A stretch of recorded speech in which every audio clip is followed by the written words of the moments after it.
Hello everyone, this is Paul again. You may have noticed that I look exactly the same as I did when I did my Wind Waker HD review just like 2 minutes ago. And the irony is that in this video, I'm going to be reviewing a game on the other side of the spectrum. Whereas Wind Waker was all colorful and cutesy, now I'm going to review Zero Escape Virtue's Last Reward, which is anything but. This game is dark, dreary, depressing, M-rated, and amazing. So if you haven't read my review for the amazing 999 for DS, please do so now. But if you don't feel like doing that, Virtue's Last Reward is still an amazing game, even if you don't consider the fact that it's a sequel to another amazing game. The storyline does a great job of really making sure that if this is your first game in the Zero Escape series, you don't really feel too left out. I mean, there are certain revelations and story points that make more sense and feel more gratifying if you're like, oh, so that's what happened to that character in 999. But if you don't, then the game still plays and sounds well. And you may be wondering why I'm starting out my review talking about the story. Is because that's pretty much all that the game is. 999 was known for having a notorious amount of writing and reading and more of that, and this game is no exception.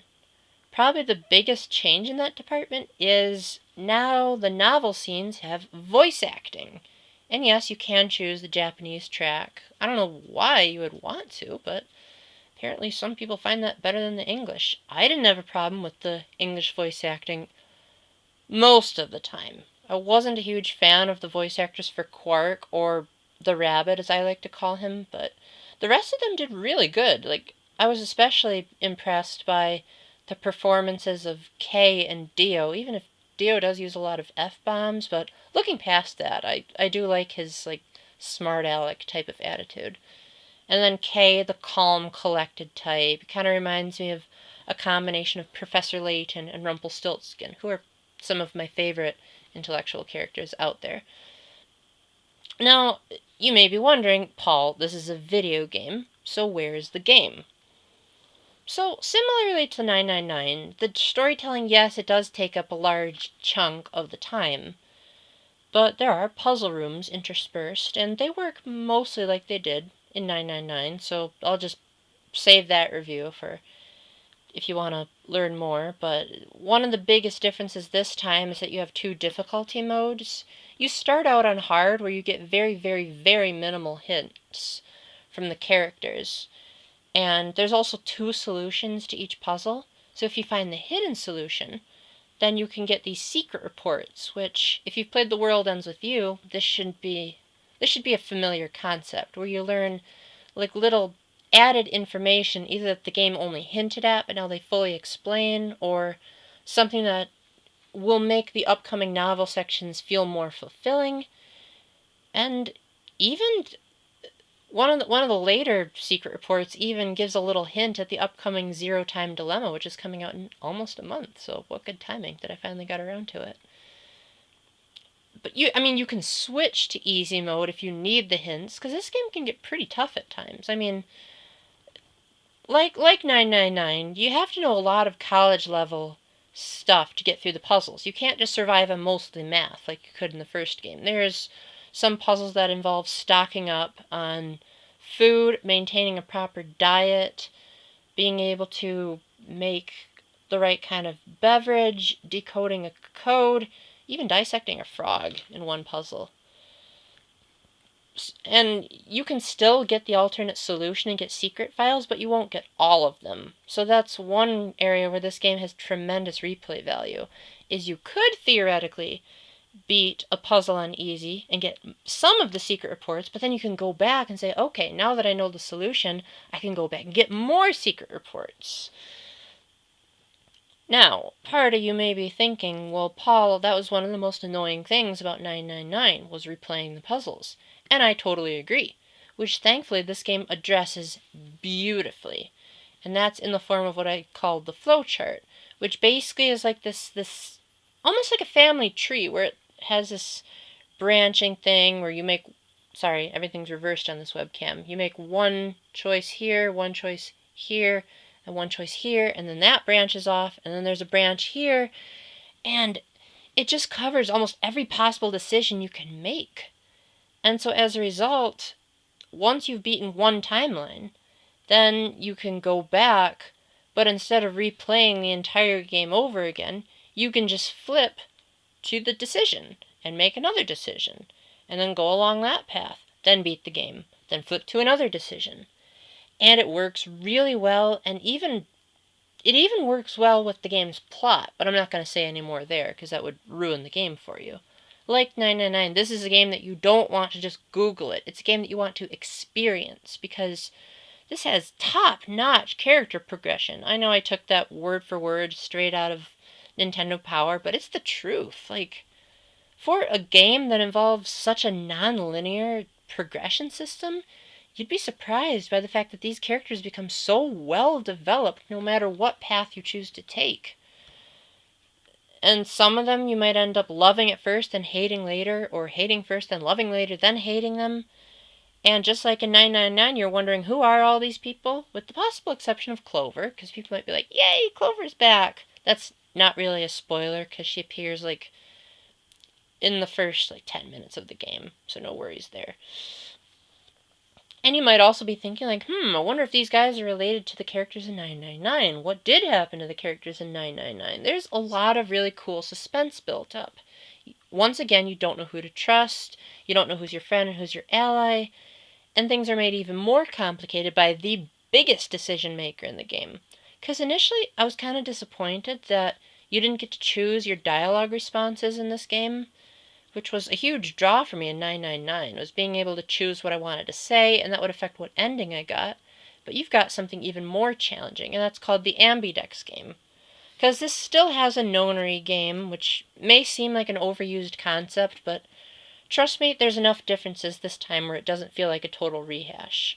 Anyway, the Ambidex game, I'm not going to try to explain it too much in depth because that might take away some of the richness of the storytelling, but suffice to say that you have an opponent that you just worked together with to solve a puzzle, and you have to choose whether you're going to ally with the opponent or are you going to betray the opponent.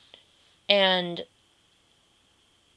I won't try very hard to explain how the point system works, because I've been told by almost every source that this is almost identical to what's called the prisoner's dilemma, so just look that up on Google and read how that works. That's basically the AB game in a nutshell. Are you going to ally with your opponent and risk the fact that they could betray you and then you could get screwed? Or are you going to betray your opponent because if they betray you, then it's basically a cancel each other out. Like, if you get scissors and rock, paper, scissors, basically. And admittedly, I guess it could have been more powerful story-wise, because you might, say, make the wrong decision in the AB game, and you'll get a bad ending as a result, and you'll feel really terrible, because you'll be like, oh, why did I betray that character? Or like, ugh, did I have to ally with him or her? But thanks to the flowchart, you're pretty much required to go back to the AB room again and then choose the other choice. So either way, you get to find out the alternate outcome one way or the other. So in a sense, like, if you're the type like me where you try your best to find a logical approach to the AB game, it turns out to be totally unnecessary because the flowchart is just going to do the work for you. And in some cases, you actually have to both ally and betray to get the good endings. So, in other words, you really can't lose. Which I guess is kind of an improvement over 999, because now you don't have to be like, oh, screw that, now I can't get the ending because I made one wrong choice. Because you've got the flowchart, you can just go back and restart if you get to a dead end. So as a result, I never really had a problem finding any of the game's whopping 24 endings. Admittedly, most of those endings are like game overs, but the actual true endings, which are represented by portraits in your save file, they're surprisingly touching. They provide a lot of insight into the characters. And unlike 999, which was kind of an open-ended ending, if that makes any sense, this game you can very clearly tell that the game developers had a sequel in mind. So rather than a dramatic conclusion, this is more like a grand to be continued. And especially since I pre-ordered Zero Escape 3, I'm pretty excited for what the series has coming up next. I have almost no information about it, but I had almost no information going into this either, and I loved it. That's why I'm giving you very minimalistic information here, because it's a game that the less you know going into it, the better, seriously. Like, when I played 999, my brother, all he told me was, you've got 9 people in a ship, and you solve some simple math problems, and there's a lot of endings, and you have to go through the right doors. That's basically all he told me. And as a result, it's one of my favorite games of all time. Virtue's Last Reward, he basically just said it's a sequel to 999, and it has voice acting, and that's about all he told me about that, too. So, great stuff. So I hope you'll give that game a try. As I did with 999, I will have my Catholic review explaining some of the more iffy aspects of the game, because yes, it is rated M, and yes, the rating is justified, but, well, I guess you'll have to wait for part 2 to find out whether I give it the seal of approval or not. So, thank you for watching my review. If you're not squeamish, please definitely check that game out, and if there are any other games on Nintendo systems you want me to review, please let me know and I'll do my best. So, until my next video, keep the faith, stay epic, and God bless. Bye.